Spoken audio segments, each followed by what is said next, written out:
there's a monster hiding in the remote forests, swamps, and rivers of the Congo Basin in Central Africa. It has a long neck, looks like a dinosaur, and is the size of an elephant, or maybe a hippo at least. That's what people who claim to have seen it say.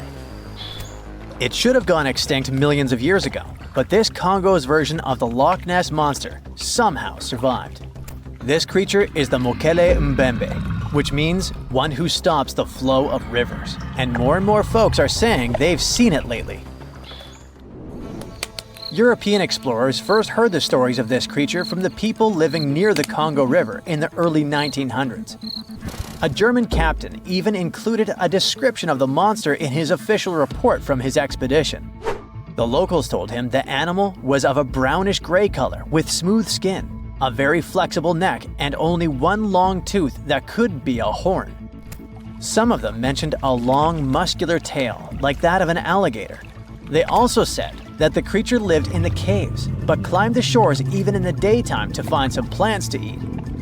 Locals also believed its favorite snack was a kind of liana with large white blossoms. Some of them even showed the German captain some fresh path the monster left leading next to those plants. And they warned him that Mokele-mbembe definitely didn't like humans and took down any canoe that would sail nearby. Dinosaurs were a real hit in pop culture in the 1910s, and several newspapers in Europe and North America wrote about the dino-like monster from Africa back then. In the later years, several expeditions traveled to the Congo Basin to search for Mokele-mbembe or interview claimed witnesses. They did not find any direct physical evidence, but collected many stories. One zoologist in the 1980s said he took a film of Mokele-mbembe, but the footage did not develop properly. Stories and movies like Jurassic Park have kept the dream alive that dinosaurs might still be hiding somewhere in deep forests.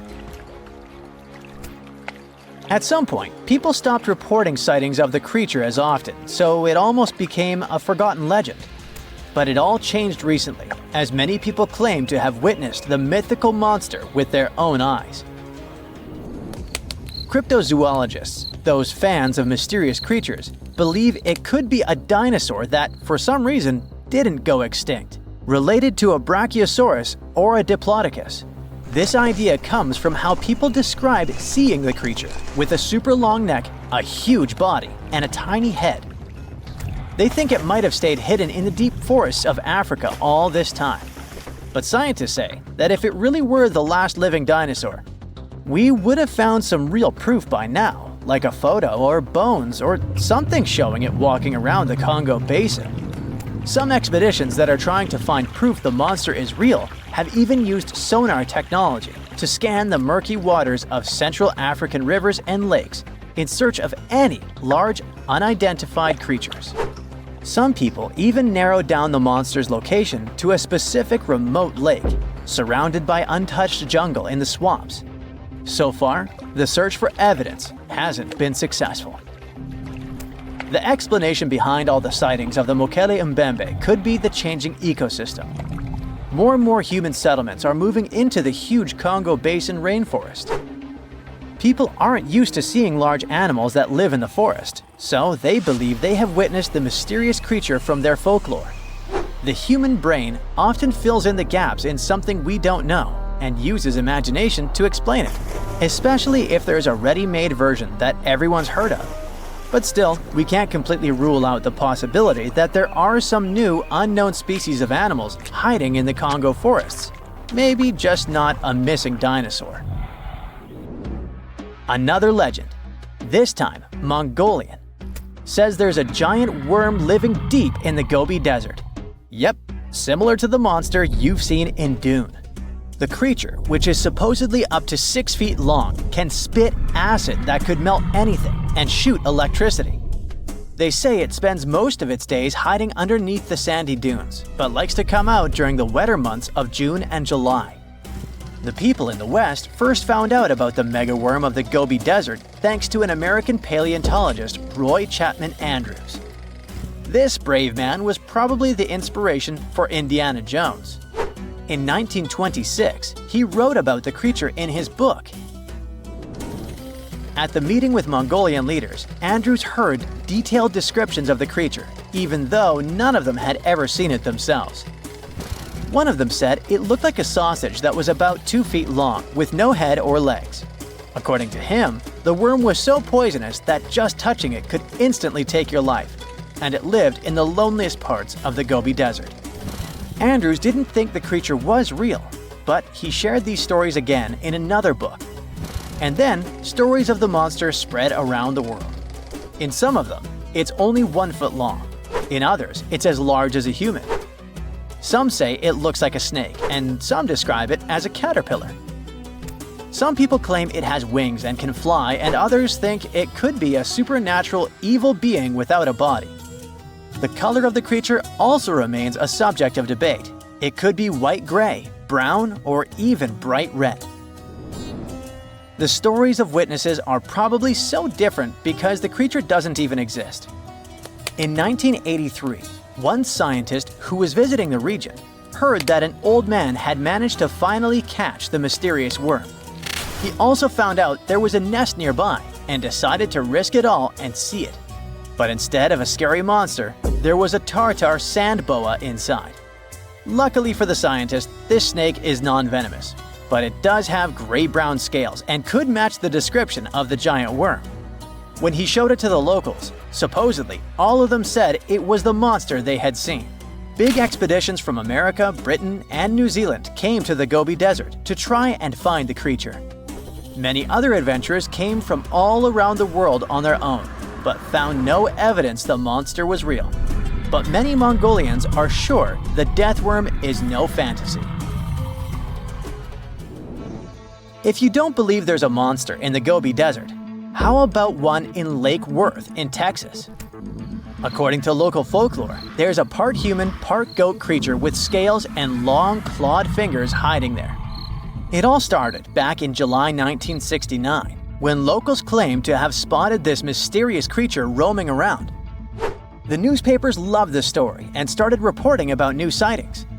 One article said that the monster jumped out of a tree and landed on some guy's car. Another report claimed that the Lake Worth monster decided to throw an automobile tire at a group of people. Someone even managed to take a photo of the creature, and the newspapers published it. Locals started flocking to the lake at night, hoping to catch a glimpse of the creature, but no one could find any evidence it was real after all.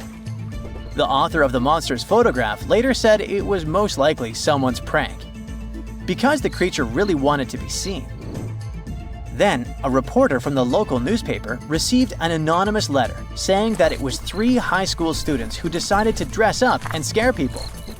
Even despite this, some cryptozoologists think it could have been an undiscovered primate species that walks on 2 legs. We don't know if the Worth monster is real, but it does one good thing and brings together the local community. Every year since 2009, they throw the Lake Worth Monster Bash.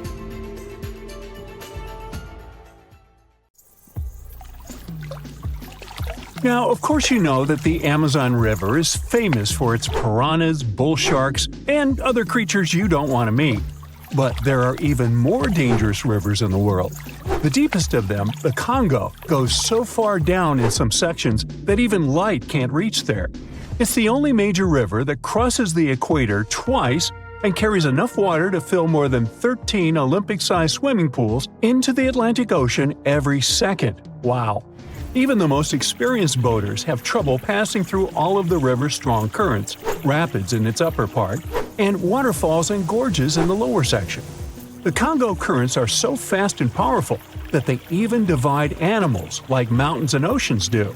There are new species of fish evolving separately on the 2 banks as they can't reach the other side and breed with each other. One of the most dangerous types of fish living here is the Goliath tigerfish. These monsters, that grow up to 5 feet and travel at the speed of 25 miles per hour, are relatives of piranhas. Their mouths are full of vicious, razor-sharp teeth. Their females lay hundreds of thousands of eggs, and the offspring are predators from birth. You have a good reason to fear the Goliath tigerfish, as they're the only freshwater fish in Africa that have attacked crocodiles and even humans. Okay, not swimming there. There are dense jungles and more hungry wildlife, including snakes and some aggressive hippos, all along the river. Still, it's used as a water highway in Central Africa, so barges traveling on it for weeks are often crowded with up to 2,000 people and capsize every now and then. And if you believe the local folklore, there's one more thing to be afraid of: the one who stops the flow of the rivers, a dinosaur-like beast that is said to live in the Congo River Basin. There have been over 100 sightings over the last century, but no one can provide solid evidence the beast is real. At the turn of the 21st century, there was a series of terrible, mysterious stories on the Kali River in Asia. Something described as a mud-colored water pig would drag swimmers underwater in front of terrified eyewitnesses. British biologist Jeremy Wade stepped up to crack the case. He noticed that all the scary incidents were happening in one specific spot, stretching about 4 miles. Villagers told him this creature was growing big and bad from all the food it got. Wade examined the water with a depth sounder and thought it could have been a whirlpool. Then the monster dragged a domestic water buffalo into the water. The buffaloes are big and heavy, so the creature that attacked it would have to be super strong. Saltwater crocodiles don't go so far inland, and the most common local species of crocodiles don't live in cold waters. There were no bull sharks in the area either. Finally, Wade spotted several goonch catfish underwater. Some of them were human-sized. They couldn't capture these monsters with a regular fishing rod, but a special ceremonial construction did the job. The largest fish was 6 feet 7 inches long and 3 times the weight of an average gaunch. It was large enough to take down a human or a large animal, but Wade mentioned there could be even bigger ones living in the Kali River. The Orinoco River in South America is dangerous to navigate because of some crazy curves and strong underwater currents. It's easy to get lost here, even if you have your GPS on. There are sudden waterfalls all along, and you must be prepared to handle those to survive. The river is the only home to a rare Orinoco crocodile and has some pretty scary-looking vampire fish swimming around. This payara fish has sharp, spiky daggers that line their gums and 2 elongated fangs that rise from their lower jaws. Could probably use an orthodontist and some braces, you think? It's a ferocious hunter constantly looking for the next victim, which is going to be a medium or large-sized fish. If a human catches a payara, it will defend itself, leaving cuts, nips, and bites, but there are no known cases of this cutie taking a human life. Well, that's good. The Yellow River in China received its name after its color, but it wasn't always this yellow. It was first formed at least 30 million years ago and shifted its course over 30 times over the centuries. Yellow sediments moving downstream from a plateau in the distance transformed it from clear to muddy. This fine-grained substance piled up at the bottom of the river and formed natural dams. The huge amounts of water that the river carries need to find their way to the sea, and that's when major floods happened, taking several million lives in various epochs. The locals tried to solve the problem by building higher and higher levees, but it only made things worse. Water coming out of the river would now have nowhere to back up, as the riverbed was higher than the surrounding land. This even shifted the river's mouth. Now there are massive dams and dikes all along the river to try to contain it. The Parana River is the second longest in Latin America and has many tributaries. They flow in from the highlands near the Andes, and there's a huge drainage in the wet season. This makes the river a perfect home for, guess what, piranhas. There are 30 to 60 species of these scary fish in the Parana waters. In late 2013, they attacked bathers cooling off by the water on a hot day. People started running out of the river as they felt something was biting them in the water. Luckily, no one lost their lives in the accident, but it's still considered one of the most audacious piranha attacks ever recorded. Biologists later determined that the type of piranhas, called palomates, was to blame for this, and humans had probably disturbed their breeding grounds. Well, the piranha also has a strong current that is tricky for boats and swimmers to overcome. Plus, it often floods, which can be dangerous for people living in the surrounding areas. The longest river in the world, the Nile, flows through 11 countries all the way into the Mediterranean Sea.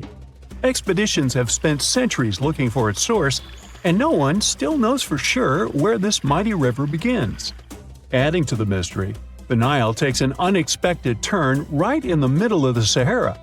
Scientists have figured out the reason is a massive underground rock formation from millions of years ago.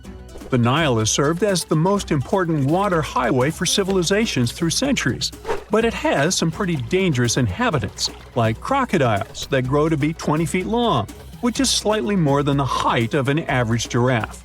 These bad guys can reach a speed of 30 miles per hour on land and take the lives of a couple hundred people every year. Hippopotamuses that also live here sometimes go after boats, and venomous snakes like the black mamba and the Egyptian cobra add to the mix.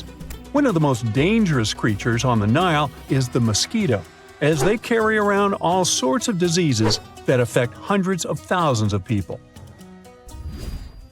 The Brahmaputra River in Asia carries waters from the mighty Himalayas.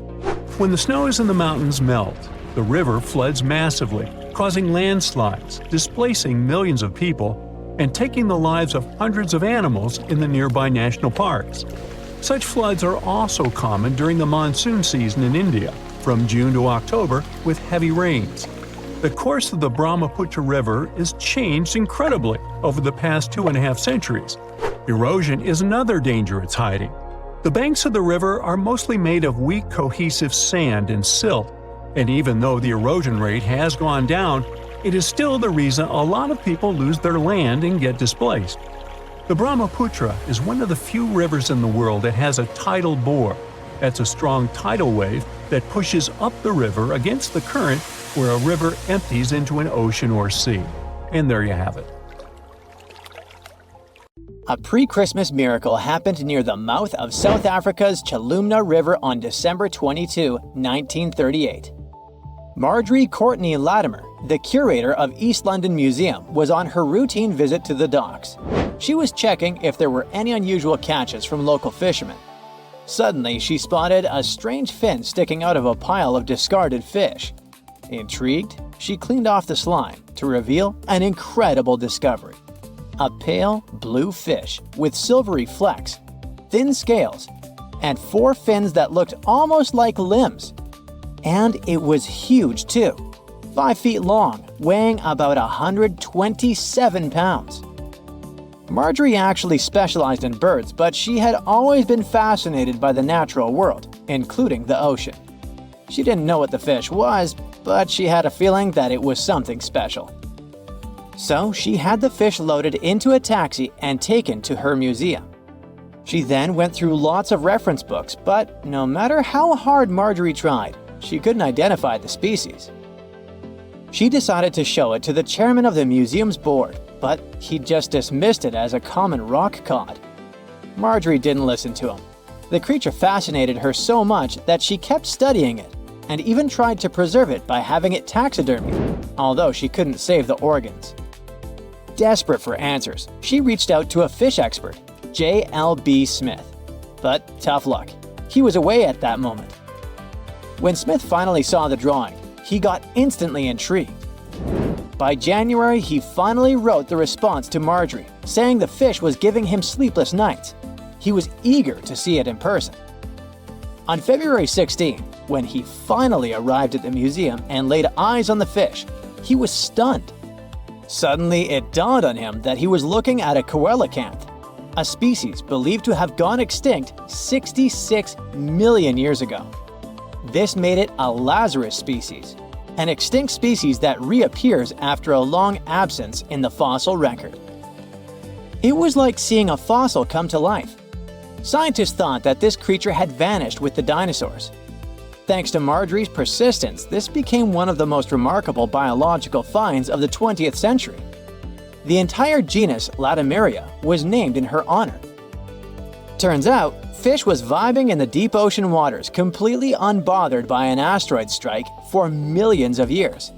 Today, at least 2 species of coelacanth are known to exist. Both come from this ancient lineage that survived the test of time. They mostly live in the Indian Ocean, with some chilling around Indonesia here and there. Coelacanths look and behave very differently from other fish. Their creepy fins actually move in a way similar to how human arms and legs move. They also have a special joint in their skull that lets them raise a part of their head while feeding. That's because they're related to tetrapods, those guys that were the first to step out of the waters to the land. Michael Smith is a British naturalist. On July 2018, he was exploring the remote Wondiwoi mountain range in Papua, Indonesia. He was there to search for rare, pretty flowers called rhododendrons, but he accidentally took a photo of a funky-looking creature. Smith got very curious about this animal. He then returned for another expedition, this time with a local guide. He spent 10 tough days searching high in the mountains. The terrain was harsh, with constant rain, slippery ground, and leeches crawling into their boots. When they were already exhausted and close to giving up, the miracle happened. The team finally spotted and snapped a picture of the animal. This cute thing turned out to be the Wondiwoi tree kangaroo, the one thought to be extinct for 90 years. The first time it was discovered was 1928. It's a sad story. A biologist spotted it while studying the area, and this was the first and the last time we saw that animal. But as it turned out, it wasn't extinct at all. It's just a very elusive and sneaky creature. This marsupial lives in small, isolated, steep and misty forests. Very few people venture there, all because of the reasons we mentioned: the rugged terrain, dense bamboo thickets, lack of water. Even the local hunters had never seen one. They're super cute with their round face, reddish fur, and appearance that looks like a mix of a monkey and a bear. It's a weird type of kangaroo that jumps on the trees, not the land. When Michael Smith rediscovered it, he immediately contacted experts, including a specialist on tree kangaroos. The discovery was confirmed. Even though it's still hard to catch these creatures in the wild, they're still a mystery to science, and scientists try to protect the species. In 1996, researchers from the Wildlife Conservation Society were walking around the meat market in Thakek, Laos. Suddenly, they spotted a bunch of weird rats. Yeah, it may seem to be a common thing for a market, but those were no simple rats at all. At first, they thought it was a new species. They called this new rodent the Laotian rock rat. This animal was so different from other rodents that biologists wanted to place it in its own family. But in 2006, Mary Dawson and her team challenged this idea. They suggested that the Laotian rock rat might actually belong to an ancient family of rodents, the ones that were believed to have been extinct for 11 million years. In the same year, scientists finally captured and documented a live specimen. And guess what? Those were indeed those ancient rats. They didn't go extinct. They just preferred to avoid the spotlight and decided to go vibe in the limestone karsts of Laos and a small part of Vietnam. Turns out, the locals were even familiar with the rodent, regularly trapping it for food. Right, that must be the true reason for their hermit lifestyle. Now, these guys are a huge interest for scientists and are being studied carefully. In 2019, some scientists went on a joint expedition on Fernandina Island in the Galapagos archipelago. During the expedition, the team started noticing weird things: tracks, scat, and claw marks on trees. By following them, they suddenly discovered the culprit: a mysterious turtle that was sitting on a high elevation on the volcanic island. It was a lone female tortoise. They nicknamed her Fernanda. That's because they recognized her as a Fernandina giant tortoise, a species that was thought to have been extinct for 112 years. The last time we've ever seen this species was in 1906, when scientists found a male tortoise and sent it to the California Academy of Sciences. They thought that volcanic eruptions and extensive hunting caused the species to completely disappear. This was a huge deal. It provided hope for the survival of the Fernandina giant tortoise. Park rangers said that they saw signs of at least 2 other tortoises, so maybe they'll be able to find them soon. The Galapagos Conservancy has launched fundraising efforts to support further expeditions. In July of 2007, Luis Enrique Minguez was hiking in La Palma, a small island in the Canary Islands. He's a researcher in the Institute of Ecology and Conservation. While he was walking through the northeastern part of the island, he spotted an interesting lizard. The lizard was almost 12 inches long. He saw it near a forest trail, about 147 feet above sea level. Minguez took a photo of the lizard and shared it with his buddy researchers. After seeing the pictures, they realized that it was the long-lost La Palma giant lizard. This species was presumed to be extinct for centuries. They thought that it disappeared within the last 500 years due to being hunted by cats and habitat destruction. Unfortunately, even though they were super hyped up at first, things didn't go so well next time. They did some follow-up expeditions in October of 2007, and then some more, but they couldn't spot the lizard anywhere again since then. The lizard probably lived in very high and dry spots of the island. Researchers hope to discover at least some of the lizards in the future and help them thrive once again. Guam is not like any other island. It should be, from the looks of it, a peaceful green paradise in the vast blue of the Pacific. But something happened here that changed this place forever. Guam was invaded by awful little creatures, millions of them. Ecologists can't catch a break in this place. One time they had a cool island get-together. People roasted a whole pig over a fire, laughing and talking. But when everyone stepped away for just a moment, something else decided to crash the party. When they returned, they saw it, a thick snake wrapped around the roast pig. Its eyes shimmered under the fading firelight, scales reflecting the embers. It was eating, swallowing the chunks of pork whole. A brown tree snake. This creature wasn't supposed to be here in the first place. It's an invasive species. It crept onto a cargo ship back in the 1940s, and in the years that followed, it couldn't stop bothering the island's true inhabitants, the birds. Guam was once a paradise of chirping, singing life. Its forests were home to 12 species of birds, so the air was always filled with beautiful whistles and calls. That is, until the snakes came. They slithered through the trees, finding nests, devouring eggs, and wiping out entire generations before they could even hatch. And in just 40 years, the jungle fell silent. Out of the 12 bird species, 10 are completely extinct. The last 2 are barely clinging on. The Guam kingfisher is a funny bird with a cute long beak. It was only saved by a last-minute effort to capture a few survivors. It went extinct in the wild, but ecologists managed to keep them in zoos for decades. And thankfully, there is great news. This year, things have improved for these guys, and now scientists released a handful of them in the jungles about 3,600 miles away. Another barely saved species is a Guam rail, also called coco by the locals. The poor thing can't even fly, a ground bird completely defenseless. Thankfully, people relocated these guys on other islands and helped them make it. But the true horror of the brown tree snake wasn't just its hunger, it was its stubbornness. Now, most predators only eat what they need, but brown tree snakes, they stop at nothing.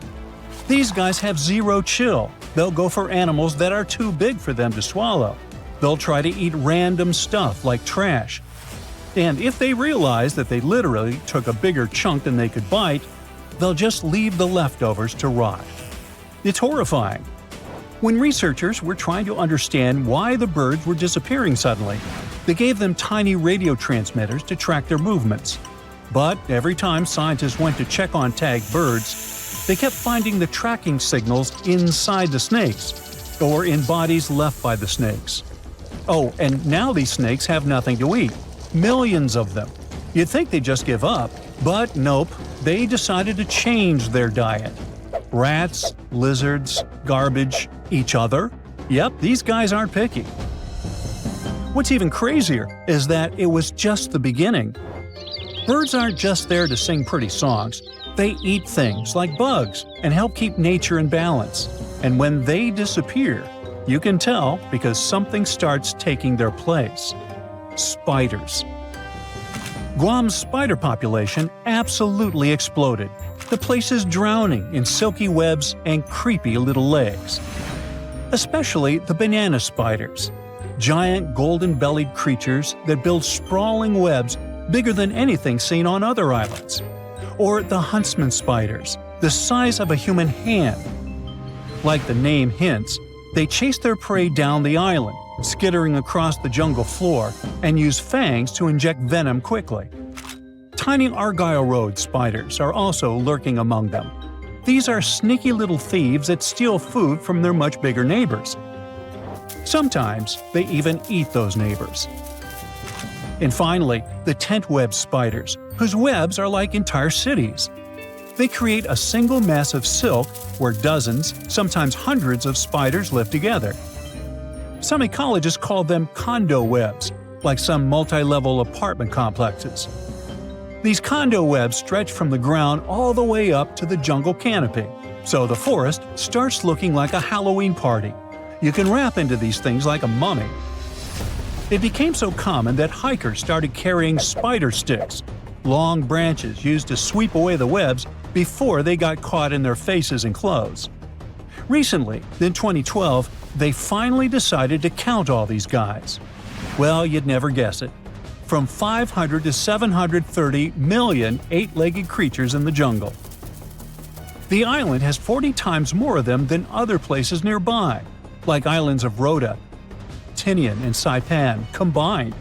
And that's a low estimate, because some webs are not within an arm's reach. And these guys keep evolving too. The banana spiders usually weave something called a stabilimentum. It's a zigzag pattern of thick white silk woven through the web. Though scientists aren't entirely sure why they do it. Maybe it strengthens the web or makes them look bigger or scarier. The strongest theory is that it warns birds. The bright, thick pattern tells them not to fly around here because they'll ruin everything. Oh, but on Guam, you don't have to worry about the birds at all. So now they stop decorating their webs entirely.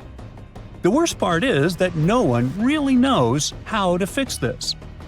To protect one of the species called the Micronesian starling, ecologists built nest boxes, safe enclosed spaces where the birds could raise their chicks.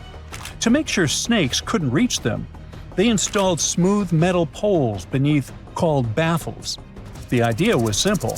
The poles were too wide, too slippery. The snakes wouldn't be able to climb them. Well, that was the hope. These brown tree snakes decided to lasso the poles instead of climbing them. One snake, thin as a rope, wrapped itself completely around the metal cylinder, coiling into a loop. Then it began shimmying up the pole. Scientists only discovered this in 2021. They've never seen a snake pull this one before. They literally refuse to leave the birds alone. Humans have tried everything. Trapping them, building barriers, scouring the forest with flashlights at night, setting up fences. But nothing has worked, so far. There are just way too many of those guys, and they're all too smart. Now, just so you know, the U.S. spends nearly $4 million every year trying to control this disaster. But the only real success is a single tiny patch of land at Andersen Air Force Base.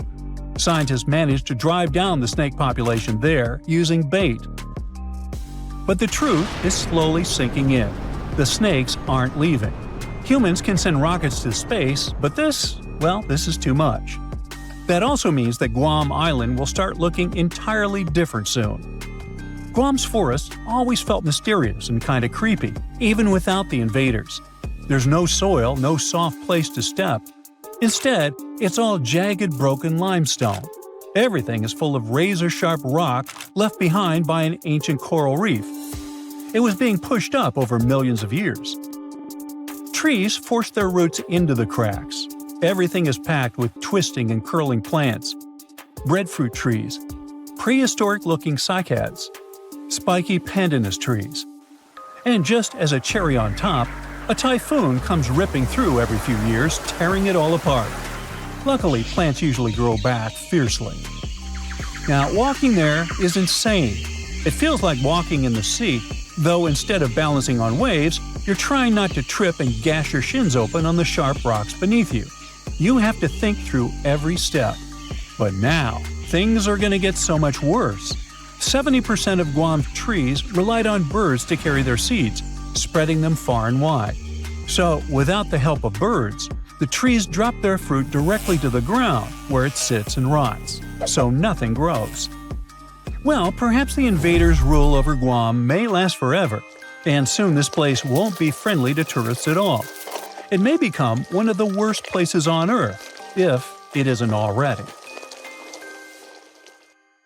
Your heart is racing. You're running for your life from one of the biggest creatures you've ever seen. A giant reptile on 2 legs, sprinting right behind you. You hear the sound of a raging river next to you, but decide not to jump in. Thick leaves and bushes keep blocking your path, and you keep getting stuck in the mud. Everything around you is out to get you, and there's nowhere to hide. You spot a hollowed-out tree trunk and crawl inside.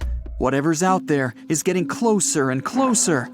You hear deep guttural breathing and huge stomping. It's getting closer. You see a large tail from a crack in the tree trunk, swinging and knocking down bushes and small trees. Whatever it is, it's sniffing you out like those dogs at the airport. And right next to your face are giant bugs the size of a house cat. Perfect. You've always been scared to even look at crawly little things, but this one's so close and so big, you can actually see its facial features. It's looking at you like you're the alien. You want to scream, but can't. Then, out of the darkness, more bugs. They're curious things, flicking their antennas all over your body. Okay, this is too much. A bug is one thing, but now, a giant centipede thing is crawling your way. Its fangs are the size of your thumb. You dart out of the tree trunk and come face to face with a giant monster. It stops and stares at you, knowing you have no place to go. Claws and teeth the size of bowling pins. That's enough to keep you up at night. It's getting ready to charge right at you. Welcome to the most dangerous period and area in history for a human, the mid-Cretaceous Sahara. This place was thriving around 100 million years ago in what would now be North Africa. Back then, the continents were all arranged differently, and the weather was wild.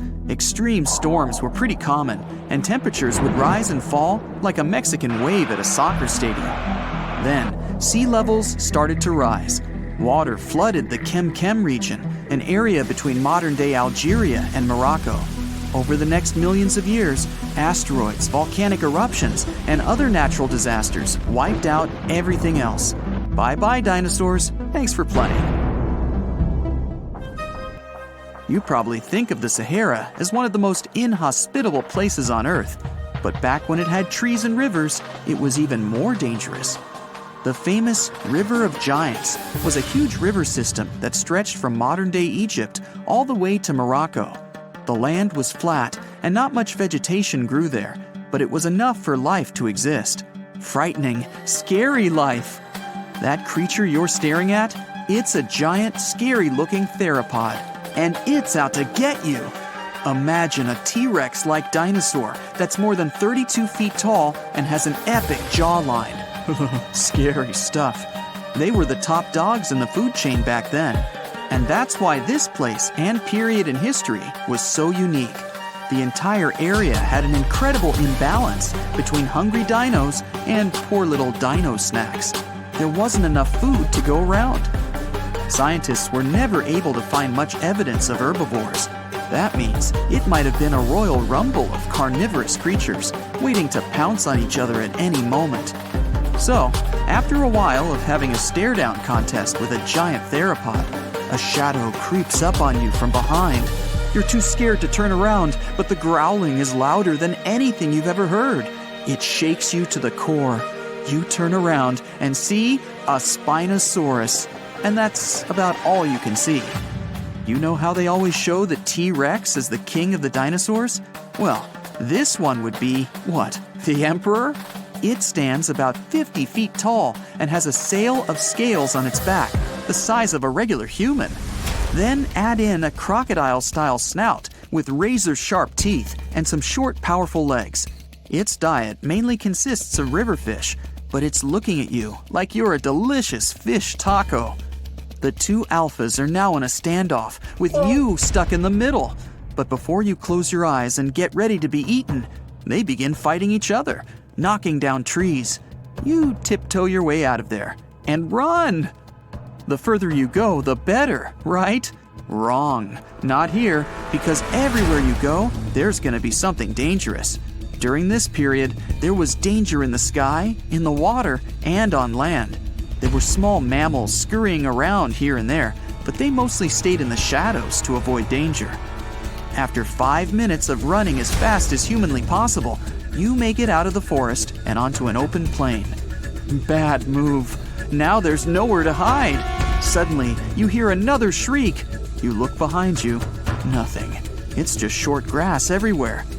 Then you tilt your head up to the sky and see what looks like a giant bird. Only these are technically flying crocodiles. There were plenty of huge pterosaurs that ruled the skies. Alanqua saharica was a flying reptile that may have eaten fish in the river. Those fish must have been tasty. It had a huge wingspan and long, slender jaws. Oh, and it was the size of a small bus. This one found you and is racing down to catch you. You run for your life, again. And this time, there's no place to hide. Suddenly, you feel talons grasping onto you and you're lifted off the ground. You soar up. If you weren't scared out of your mind, you might have noticed how beautiful the giant river channels below you are. The Alanqua maneuvers like a fighter jet, headed for the mountains, dodging all obstacles. You see a large nest with some mini beasts in it. They're hungry and as large as you. Not a great combination. You try to break free, but it's impossible. The creature drops you in the middle of the nest and flies off. You try to cover yourself, but the little ones keep pecking away. It's only a matter of time before it's too late. You look down below you and see the river. You can't tell how deep it is, but it's got a really strong current. You're out of options. You dive into the raging river and get dragged along with the current. Safe for now-ish. Imagine it's 2021. You're walking along one of the hottest and driest places on Earth, the middle of the Sahara Desert, only to find fossils of oversized fish. They ranged from bite size to bus size. Even freshwater sharks lived there. These weren't your average little fishies. Judging by their teeth, those guys meant business. You might even find a giant sea turtle swimming around. Okay, back to your wacky adventure. Luckily, you wash up on a safe sandy part of the river where you're able to relax. You drink some river water and try to find a safe place to make camp. Every noise you hear makes you jump. You sit down and try to enjoy the calmness of ancient Earth. Just when you feel you can finally catch your breath, you see a Spinosaurus walking along the river on the prowl. You run off and hide under a bush. It passes you by. You're safe. Or not. It turns, shakes the bushes and sees you. Just then, a large boom scares it away. It's the sound of you jolting awake. You turn on the light and see your cat staring at you. Those dinosaurs seem so real, probably because of that documentary you were watching right before bed. The entire mid-Cretaceous ecosystem depended on rivers for daily life. Just like all ancient civilizations, rivers were essential for the creatures of the time. And very recently, scientists discovered a new species of snakes that went extinct back then, with no known descendants. To understand these ancient ecosystems, it's important to know a lot about fossils.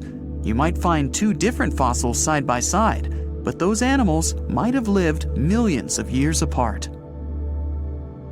In 2016, two researchers were trekking through the forests of Arunachal Pradesh, India, when they literally stumbled upon this camouflaged beauty hidden in the leaves. A local man pointed out the snake, and they quickly realized it wasn't just any average viper. With its unusual pointed snout, similar to a hump-nosed viper, and a stunning orange belly, this snake had them scratching their heads. Back at camp, they took a closer look and knew they'd found something special. DNA tests at the Indian Institute of Science confirmed it. They found a brand new species, now known scientifically as Trimeresurus arunachalensis. But the snake's unique features didn't stop there. The snake's paired reproductive organ was unlike any other viper, and its scale pattern was completely unique. While its closest relative has around 20 rows of scales around the middle of its body, this mysterious snake had only 17. The next species is a record breaker, and it's known as the largest gecko ever discovered, measuring around 2 feet long and being as thick as a man's wrist. The only known specimen of Delcourt's giant gecko is currently in France, but its exact origins are still a little bit of a puzzle. At first, people thought it might be from New Zealand because some local legends spoke of a giant, mysterious lizard that lived in forests. Even though it was a pretty fascinating theory, some recent DNA studies suggest that this nocturnal species is probably from New Caledonia. But as of now, no one can confirm it 100%. In general, sleeper sharks are big, slow-moving creatures that mostly hang out in deep, cold ocean waters. They usually have bulky bodies and a broad, flat head, which helps them blend into the dark sea. But in 2017, was caught at a fishing harbor and collected from a fish market located in Taiwan, and it didn't look like any of its relatives. First off, this 4.4-foot shark had smaller eyes and a tiny second dorsal fin compared to its cousins. It also had more rows of teeth in its upper jaw and fewer in the lower jaw, but the biggest surprise was that it was a pregnant female carrying 33 embryos. This means there are probably more of these sharks hiding out there in the deep ocean. We just haven't found them yet. Meet the pocket shark. It is tiny, just about 5.5 inches long, while most deepwater sharks are around 6.5 feet. But don't let its small size make you underestimate it, because this creature is definitely one of the ocean's coolest secrets. Discovered in 1979 in the deep waters of Chile, this tiny shark is like a real-life spy gadget with its mysterious pockets near its front fins. These pockets are large, measuring about 4% of its body length, and are believed to either glow or secrete pheromones. So this shark might actually light up to either confuse predators or attract prey in the dark depths. And when I say deep, I mean really deep. It is believed that this creature hangs out over 9,000 feet down, which is roughly the height of 7 Empire State Buildings stacked on top of each other, but inside the ocean. Besides its initial discovery in Chile, it was spotted again in 2010 in the Gulf of Mexico, but it hasn't shown up since. The pocket shark is not the only glowing animal we're talking about today. This inch-long cockroach, scientifically known as Luchihormetica lucae, was actually first collected back in 1939, but only got its moment in the spotlight decades later in 2012. What makes this little buddy so interesting is that it uses bioluminescence, meaning it has spots that light up in the dark. Unlike fireflies that mostly use their glow to find a mate, this cockroach uses its light to mimic a toxic click beetle and scare off predators. Unfortunately, the region in Ecuador where it was found was hit hard by a volcanic eruption, raising fears that this glowing marvel might be a one-of-a-kind discovery. Continuing with tiny creatures, meet Hippocampus minotaur, also known as the bull-neck seahorse. This little seahorse stands out with its wide neck, large head, and small body, which is why it's got the Minotaur nickname. The only known specimens were collected off the coast of Eden, Australia, and no one has ever seen it alive in its natural habitat. So that's why we don't know much about its day-to-day life. Some studies suggest it lives deep underwater, around 325 feet down, which is roughly the equivalent to the height of a 30-story building.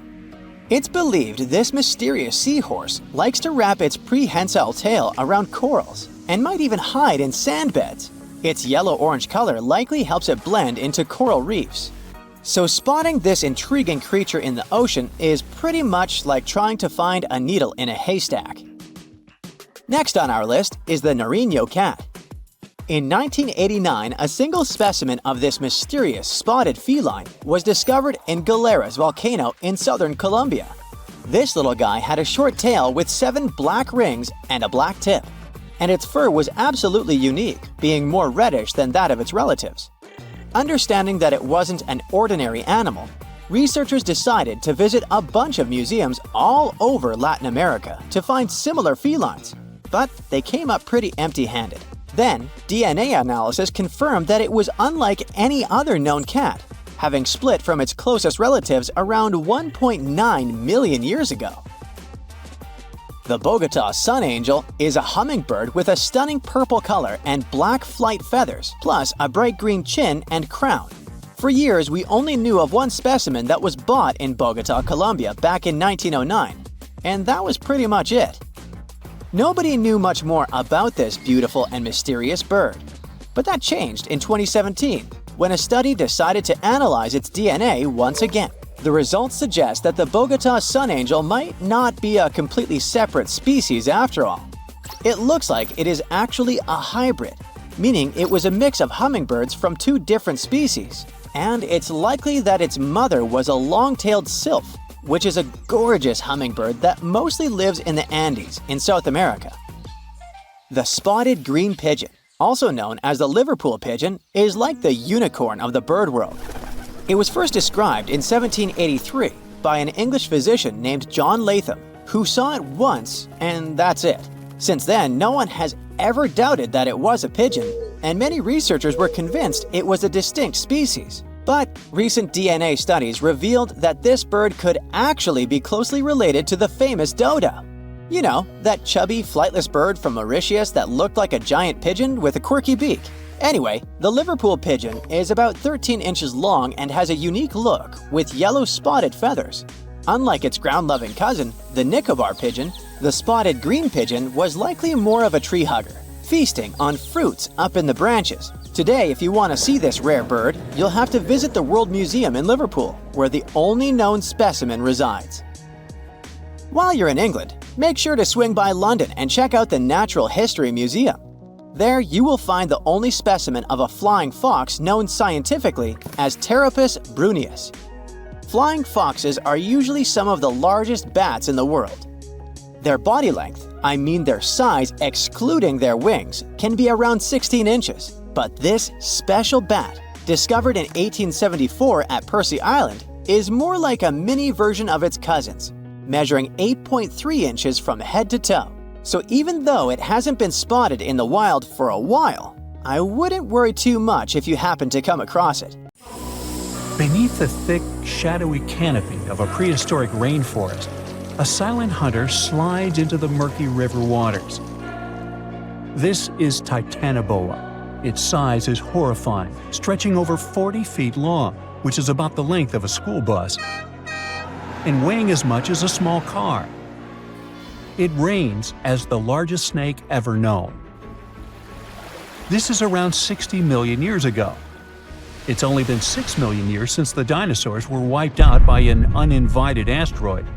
Nature is slowly returning to life, the Paleocene epoch. Titanoboa's home is lush and sweltering. The air is very humid, like in a steam room, and the rivers are teeming with fish, perfect for a predator like this. Now that the dinosaurs are gone, Titanoboa becomes the queen of hunting. It's perfectly built for both power and stealth. A strong, sturdy spine can hold the snake's massive size while staying smooth and silent. Titanoboa glides through the water like a shadow, barely visible. It doesn't chase. It doesn't need to. Titanoboa waits beneath the river's surface in darkness. A bunch of ancient lungfish meanders too close. With one surge, it lunges, its jaws snapping shut. The fish doesn't stand a chance. Titanoboa's grip is unrelenting. After the prey stops moving, the snake immediately consumes it whole. For millions of years, this snake ruled the rainforests. Nothing could challenge it, not the prehistoric crocodiles, not the small mammals, not even the birds. But, as it turns out, it wasn't the only apex predator. Alongside Titanoboa, there was this entire family of snakes, a huge biological tree full of snake genomes and species. Their history spans around 100 million years, all the way to the Cretaceous period. We find their fossils all over South America, Africa, India, and Australia. That's because they evolved in the Gondwanan continents. Back then, all of this was one huge landmass, and they lived right in the heart of it. Now, this family coexisted with all the dinosaurs. The dinosaurs ruled the world back then, and the snakes couldn't be all that dangerous. They lived in the dinosaur's shadow, adapting to survive. Some of them fed on small mammals. Others waited for the dinosaur eggs to hatch. Some were super bold and went straight for baby dinosaurs. Fossils of one species showed the remains of a little titanosaur, that giant long-necked dinosaur, inside its stomach. And when the age of dinosaurs finally ended in a fiery cataclysm, it was time for these snakes to celebrate. After the asteroid disaster, the world entered a new era of heat and humidity. The warmer the climate, the easier it is for cold reptiles to thrive. Snakes, including Titanoboa, grew larger than ever, but so did the members of this family. All the snakes spread across continents, growing larger and scarier by the century. And eventually, Titanoboa stopped being the only ruler of jungles. Fast forward to about 47 million years ago. Now it's the Middle Eocene epoch, the tropical lowlands of what today is Western India. A lush, swampy place, full of rivers and pools. The earth was warmer, with turtles and crocodile-like creatures basking in the sun. And there evolved the largest and most fearsome predator of them all, Vasuki indicus. Even the name feels important. Vasuki, the serpent king of Hindu mythology, a colossal snake that's coiled around the neck of Lord Shiva, strong and loyal. And the indicus part is because the snake's fossils were discovered in India. Vasuki surpassed Titanoboa and grew to a jaw-dropping length of 50 feet, like a 4-story building. It also weighed as much as a small elephant. Unlike Titanoboa, who preferred to hunt in the rivers, Vasuki mostly hunted on land, though it still could venture into the water when needed. It prowled the marshy ground with quiet, calculated movements, blending with the dense undergrowth. Vasuki also ate crocodiles, massive turtles, and even early whales in local water pools. No one stood a chance. It had immense muscles and squeezed with unimaginable force. But the snake's jaws were much scarier. Unlike Titanoboa and today's pythons, Vasuki couldn't swallow massive prey whole. Instead, it ate them alive with its teeth, just like this. Fast and absolutely brutal, it was an apex predator of its time. And don't forget that we're not talking about one Titanoboa or one Vasuki. These snakes were part of entire populations. In the Paleocene, rivers were full of various Titanoboas. Some were younger, smaller ones, fighting for survival, while the oldest and largest ones dominated the waterways, in the same way as generations of Vasuki indicus competed with each other for thousands of years. Through the years, many siblings of this family got themselves a region to rule over.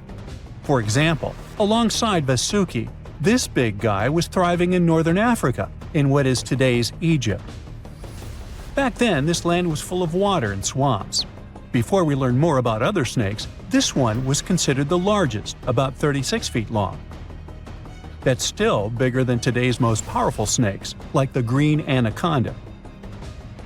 But then, we reached the Pleistocene epoch, from about 2.5 million years ago to only 11,000 years ago.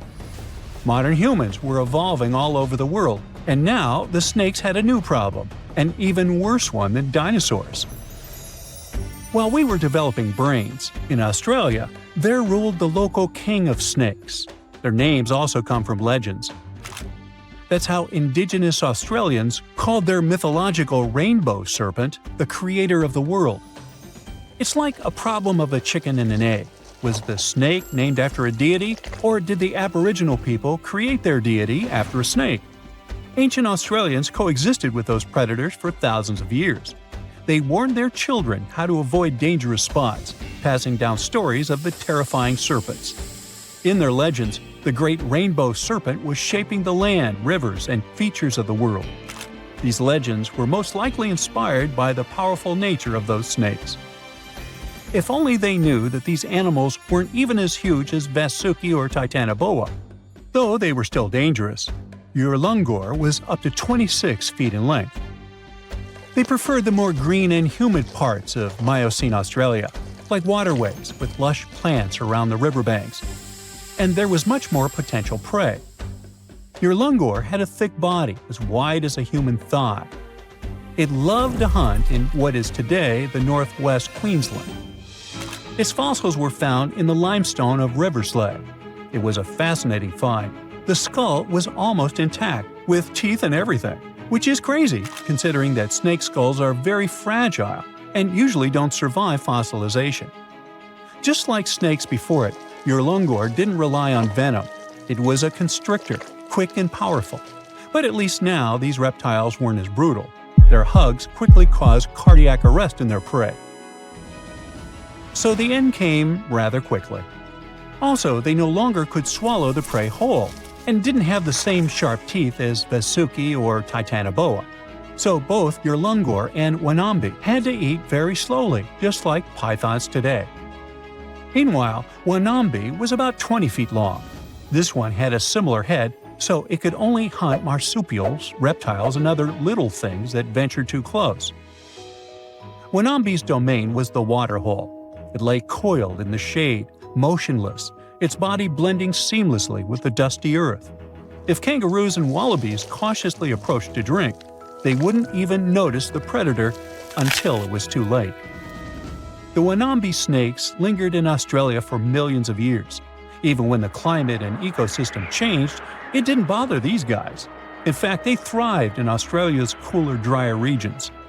Yet, even giants fall. Time moved on, the earth cooled even more, and nature began to change.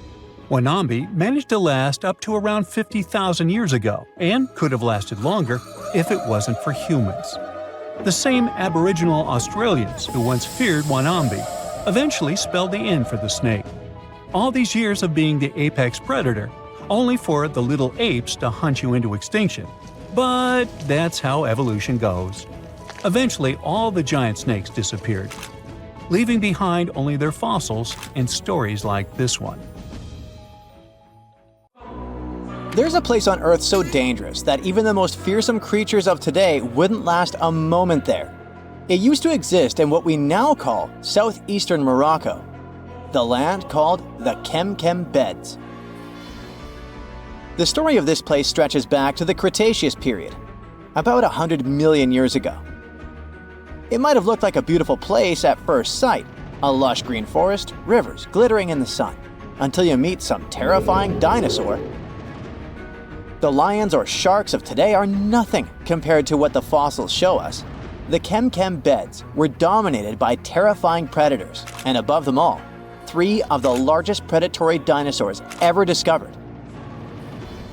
For example, Spinosaurus. This dinosaur was unlike anything you can imagine. A half-reptile, half-monster standing over 50 feet tall, bigger than a T-Rex. This hybrid with a crocodile-like snout and a sail on its back hunted the forests.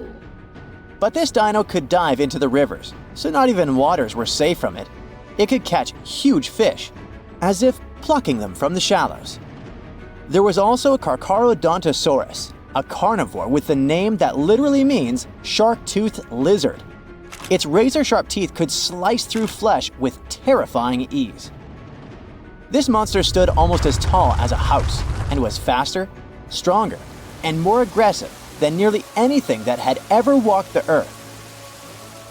There was also Deltadromedus, a raptor-like dinosaur built for speed. It was a quick-moving ninja that stalked its prey with horrifying precision. Oh, and the skies were a fun place too, with all these pterosaur creatures flying around. These guys are often mistaken for flying dinosaurs, but they were actually a different kind, more like close cousins of dinosaurs. These majestic reptiles soared above the Mokele-mbembe Beds and had wingspans that could stretch up to 30 feet. The fingers were feathery, with a 4th finger kinda like bats. They could glide through the air so easily thanks to their super light skeleton.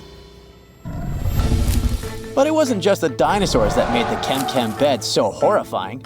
The waters also hid their own dark secrets. They were home to giant, terrifying fish and crocodile-like creatures. Their jaws were strong enough to crush bone, and they were lurking beneath the surface, waiting for anything unlucky enough to stumble into their path. One of the river creatures was Sarcosuchus, also called the super croc. Being about 40 feet long, it could easily swallow an adult human. Or better yet, it could take on a full-grown dinosaur and win. Its jaws snapped with unimaginable force, and no creature, not even Spinosaurus, was safe from it. Coelacanths could also hang out in the rivers. It was a monstrous predator that could easily swallow a huge fish whole. They had these creepy, icky fins that moved in a way similar to how human arms and legs move. And they could also kind of raise their heads like humans because of a special joint in their skull. Ew. Fun fact, we thought these monsters had gone extinct 60 million years ago, together with dinosaurs. But recently, we rediscovered them living and thriving in the Indian Ocean. Turns out they were just hiding in the deep waters. They probably didn't even notice the dinosaur asteroid or humans at all. Yay? Don't worry, over millions of years, they became basically harmless. They got 4 to 5 times smaller, even though they still weigh about 200 pounds. Just imagine what they were like back in the day. Kem-Kem waters were also home to giant lungfish and other creepy aquatic creatures. So you couldn't even drink or take a swim safely without getting bitten by something. Whew, what a place. Even turtles there were the size of cars. Imagine trying to survive in a world where creatures like this are literally everywhere. And I mean everywhere. This place was unique not because huge beasts lived there, but because of the sheer number of predators. You might think, it shouldn't be that easy for all these predators to hang out in one place, right? And you're right. Seems like prey was scarce there. That's even more chilling. All the predators just wandered around, hunting whatever meager life remained. And if there's none, then fighting each other. For years, scientists have wondered why it was the case. Maybe that's just how life was back then. And all corners of Earth were crazy like that. Or is there something special about this place? Some even say that maybe it's just because we only found predators' fossils. Well, normal, friendly animals have disappeared, and that the fossil record might be skewed. But who knows? And the environment itself was just as fascinating as the beasts who lived there, just a bit more friendly. It's hard to imagine, but back in the day, this desert was a green paradise, humid and full of rivers. The heat of the sun scorched the land. The climate was hot, so hot that even the poles were warm. The weather there was extreme. Dry seasons followed by intense storms, which shaped the land and life. The giant rivers carved their way through this landscape. They stretched from the Sahara, emptying into the ancient Tethys Ocean to the north. If you were there, you'd see vast, interconnected basins, and beyond them, the central Atlantic Ocean. The floodplain stretched out beneath a sweltering sky. The rivers were just as wild as local animals, flowing lazily one day, but raging like furious beasts the next. At first, these rivers were powerful, carving deep channels through the land and creating wide sandbanks. But over time, they slowed down, and the landscape changed into shallow ponds and salt-covered flats. As water gradually faded away, it left behind a patchwork of wetlands and slow-moving waters. Right now, the Kem-Kem beds is a vast, rugged desert where time has stood still for millions of years. If you visited it, you'd see a giant escarpment, its rocky face winding along the border of Morocco and Algeria, bathed in the sun's harsh light. Beneath your feet would lie layers of fossilized history. That's one of the reasons why scientists were long fascinated with this place. It must be one of the most comprehensive collections of fossils ever discovered in northern Africa. There are fossils from other parts of Africa, of course, like Egypt's Bahariya Formation. But they don't tell us much about life during this time, not like Kem-Kem. That's all because those rivers we mentioned in hotter and drier places, they've eroded or still remain buried under the sand. The first discoveries from Kem-Kem began in the late 1940s. A scientist named Schubert uncovered bony fish fossils among the escarpment near the Morocco-Algeria border. Just a few years later, a paleontologist, René Lavocat, took things to the next level. Traveling by camelback, he scoured the desert landscape and uncovered a real treasure trove of fossils. He found the partial skeleton of a massive herbivore dinosaur. Finally, at least one peaceful creature in the Kem-Kem beds. This long-necked giant roamed the ancient river valleys and ate leaves like a good boy. For the next several decades, scientists only did small-scale fossil hunting expeditions to this place. There were modest discoveries made here and there. Then, in the 1970s, German paleontologist Helmut Alberti led his team to the Kem-Kem beds, and that's when things took a wild turn. They uncovered fossils of prehistoric fish, crocodiles, dinosaurs, and pieces of the infamous Spinosaurus. Imagine being one of the scientists on that team. They were probably jumping from excitement. By the mid-1990s, the fossil game changed dramatically. Incredible new species were identified from the Kem-Kem beds. Over the years, the discovery pace has only accelerated. Paleontologists, armed with new tools and techniques, have uncovered more fossils than ever before, and there's only more to come. It's a perfect summer day. You're relaxing on the beach, dipping your toes into the cool water, when suddenly, bam! A 56-foot aquatic nightmare rockets from the waves. It's the size of 2 London double-decker buses, sporting about 60 razor-sharp teeth, including bonus chompers on the roof of its mouth, because why not? This aquatic beast isn't picky about its diet either. Sharks? Turtles? Other sea monsters? Yep, they're all on the menu. Meet the mosasaur, a group of marine reptiles that ruled the oceans millions of years ago. If you've seen Jurassic World, you'll recognize them as the stars of that epic moment when a massive creature leaps out of the water to snatch a great white shark like it's sushi. That's a mosasaurus, and it's every bit as terrifying as it sounds. Recently, scientists stumbled upon a fossil of one of those marine monsters in, of all places, Mississippi. Yes, Mississippi, the land of magnolias and catfish. Turns out it's also home to ancient sea dragons. This discovery was a happy accident. A team of geologists was mapping the terrain in east-central Mississippi when they noticed something strange poking out of the ground. It wasn't a rock or seashell. It was a vertebra, and a massive one. In fact, it was so large it barely fit in the hand of the scientist who found it. The fossil likely belonged to the largest known species of mosasaur, the Mosasaurus hoffmanni. Now, the biggest mosasaur ever found clocked in at a staggering 56 feet long. This new specimen hit a solid 30 feet at least, and while it might not break the world record, it certainly makes the crown for the biggest mosasaur ever discovered in Mississippi. Fun fact, that's still longer than the average RV, and with way worse gas mileage. To be fair, the Mississippi Museum of Natural Science already had a couple of mosasaur fossils in its collection. But this newcomer might just steal the spotlight. And this isn't an isolated incident. In 2015, paleontologists unearthed the skull of a 24-foot-long mosasaur in North Dakota. Years later, a private fossil hunter, yes, that's a thing, found an equally huge mosasaur in Texas. Well, its jaw at least. These sea monsters, also known as sea dragons, by the way, actually have one of the wildest origin stories in paleontology.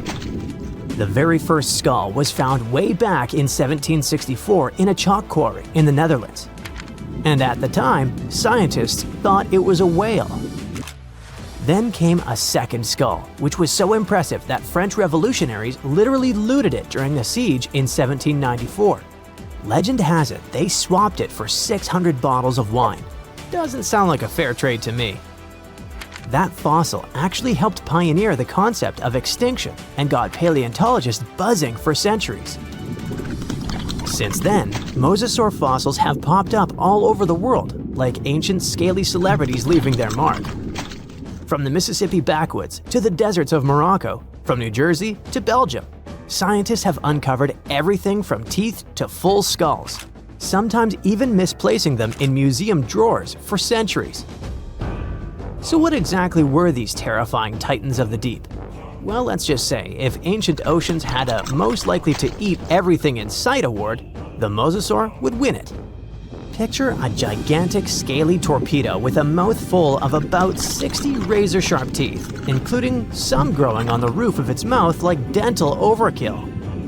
It had a long, muscular tail for propulsion and 4 paddle-like limbs that worked like turbocharged oars, letting it cruise through warm, shallow seas like a reptilian speedboat. Scientists believe they were close relatives of modern monitor lizards and snakes, which honestly just makes both of those animals way more terrifying. Some mosasaurs even might have had adaptations for sensing vibrations in the water, allowing them to detect movement from a distance, similar to how sharks use electroreception today. Their eyes were well developed too, giving them sharp vision in the dim ocean depths, a key advantage when hunting fast or elusive prey. But what really makes mosasaurs the stuff of prehistoric nightmares is their attitude.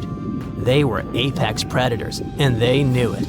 Those sea monsters weren't picky eaters. Fish, turtles, birds, sharks, other mosasaurs. Basically anything that moved was dinner. Fossilized mosasaur stomach contents prove they practiced family dinner in the most metal way possible. If they were around today, your beach day would be a lot more exciting. Probably shorter. These guys were so intense, they dominated the whole world. It's safe to say, mosasaurs were the undisputed rulers of the late Cretaceous oceans. And like today's orcas or great white sharks, they probably used ambush tactics, sneaking up on prey from below before striking with explosive force. Bite marks found on the fossilized bones of turtles and even other mosasaurs suggest intense underwater battles worthy of a blockbuster movie. But how did one end up in Mississippi of all places? Well, rewind the clock about 80 million years and you'll find part of North America underwater. A vast shallow sea known as the Western Interior Seaway split the continent in two, running from the Gulf of Mexico to the Arctic Ocean. It was warm, teeming with life, and yes, crawling with sea monsters. This prehistoric seaway was a watery wonderland. Imagine long-necked plesiosaurs gliding through the water, birds with teeth diving for fish, and oysters the size of car tires clinging to reef-like structures. Even giant fish like this weird guy over here called it home. This ancient inland sea stretched over 600 miles wide in some places, but it was no more than a few hundred feet deep, making it ideal territory for predators like mesosaurs to thrive. The shallow depth also meant that their prey had few places to hide, turning the seaway into a prehistoric buffet. But the Western Interior Seaway wasn't a permanent fixture. As the Rocky Mountains rose, the seaway slowly disappeared.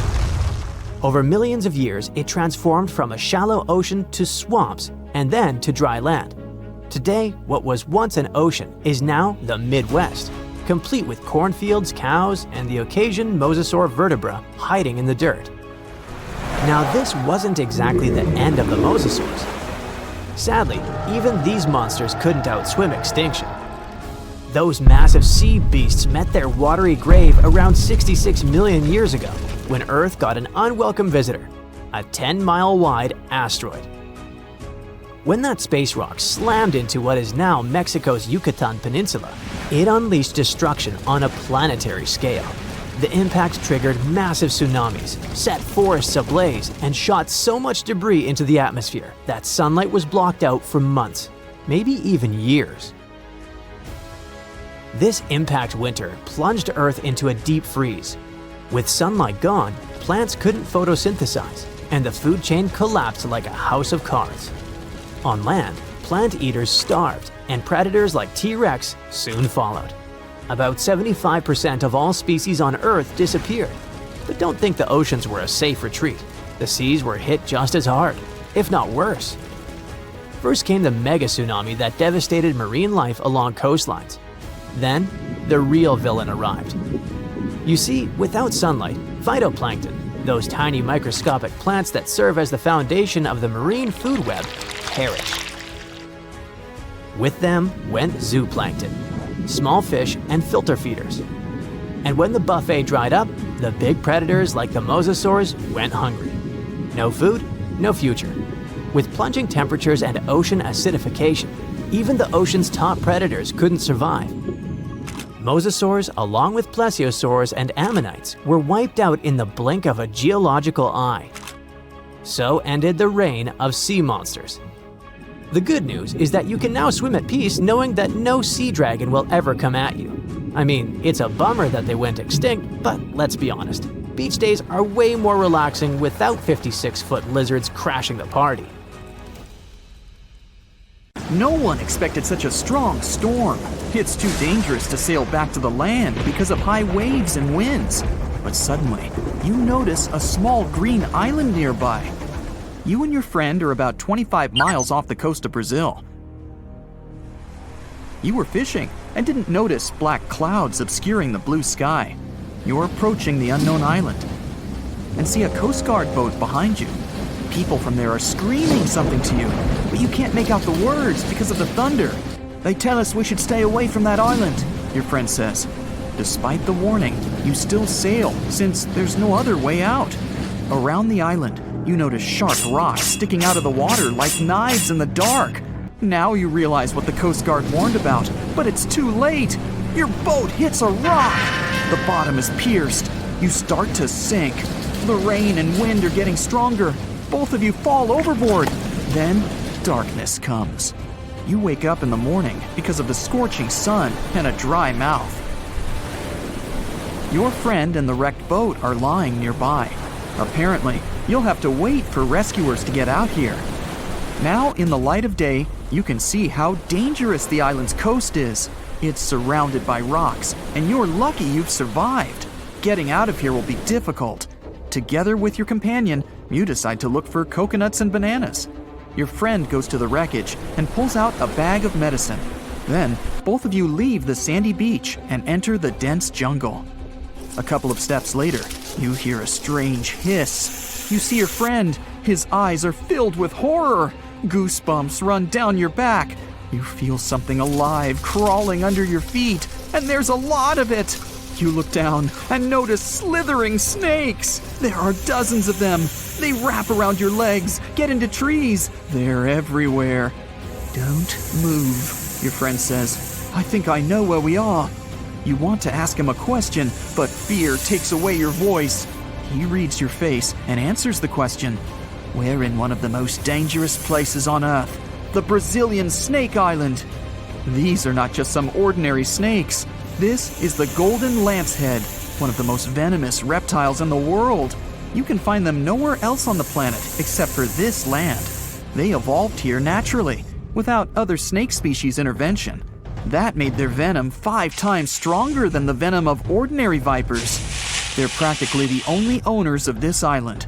Nowhere else in the world will you find such a concentration of creeping reptiles on such a small piece of land. And now, they're glad that 2 big lunch meals have arrived. There's little chance of survival, but you're gonna try. The first thing you need to do is get out of your stupor and find a thick stick. This is your best tool right now. If you encounter a venomous snake, the best you can do is retreat slowly. But this time, there are too many of them. They're aggressive and hungry. Together with your friend, you fight off the snakes with a stick. But there's more and more of them coming. One of them falls on your shoulder from a tree and bites your neck. The poison instantly enters your bloodstream and affects your muscles.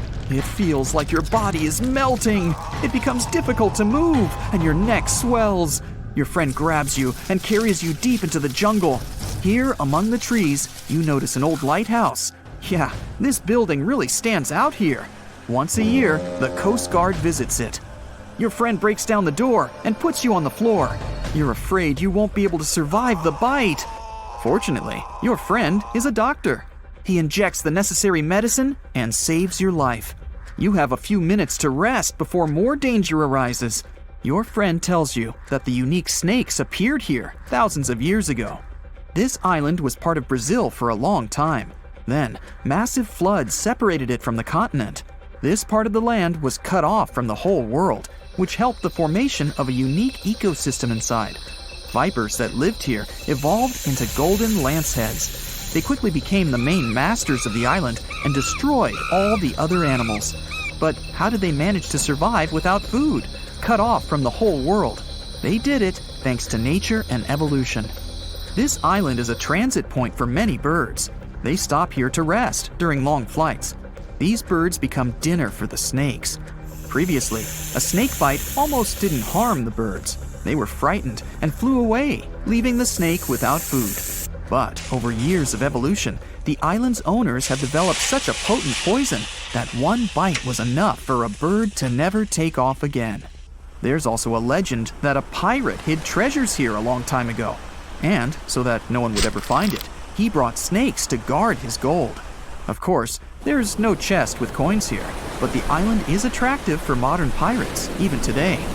Golden lancehead snakes are an expensive commodity, so bad people often visit this place to hunt the reptiles.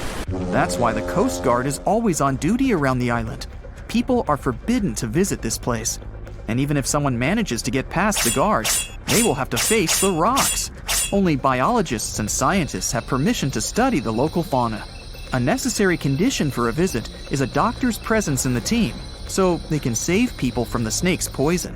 So we have pirates and hordes of poisonous snakes, but there's something else that makes the island even worse. At this moment, you hear rustling all over the building. Thousands of little paws are tapping on the walls and floor. You look around and see lots of giant cockroaches. Some of them are half the size of your palm. They crawl under your clothes. You and your friends scream in fear and run out of the lighthouse. Quickly, you reach the shore and fall into the water. It seems that not a single cockroach is left under your shirt. But that's not all. You hear a strange buzzing sound. You look around and see a dark cloud of flying beetles forming in the sky. It's locusts! Thousands of flying insects are heading in your direction. To avoid a collision, you dive under the water and wait for the cloud to pass by. You go up to the surface and move to the shore. Fortunately, there are almost no snakes here. You and your friend are afraid to approach the jungle and wait for several hours until rescuers arrive. You're nervously painting a pattern on the sand and make a promise that you'll never revisit this place. Finally, you see the lifeguard boat. You're trying to tell them you got here by accident. They believe you and evacuate you from the island. While you're sailing away, you think about what would happen if many poisonous snakes appeared in a village or a small town. It's difficult to imagine what kind of problems people would face. But in fact, there's no need to imagine anything. There is a place on the planet where locals live next to poisonous cobras, but it doesn't create any chaos. A human can live in peace and harmony with reptiles in that village. Welcome to Shetpal village in India. This place has a population of about 2,600, and it's located in the jungle. It's hot here. Locals are friendly and responsive. If you go into one of the houses, you'll see something that seems impossible. The king cobra, whose venom is one of the most dangerous in the world, calmly crawls around furniture and eats eggs and meat that people give. There's even a special corner for the reptile to relax from the scorching sun, drink water, and have a snack. People are happy about the cobra, as if it was a pet. In the village, cobras are everywhere. They come into houses and schools, crawl through the streets, and keep company during dinner. The locals consider them full-fledged residents. They adore them. The snakes are also used to people and don't see them as dangerous. The coolest thing is there has never been a tragic case in the village because of a poisonous bite. There's no other place in the world where cobras live in such harmony with people.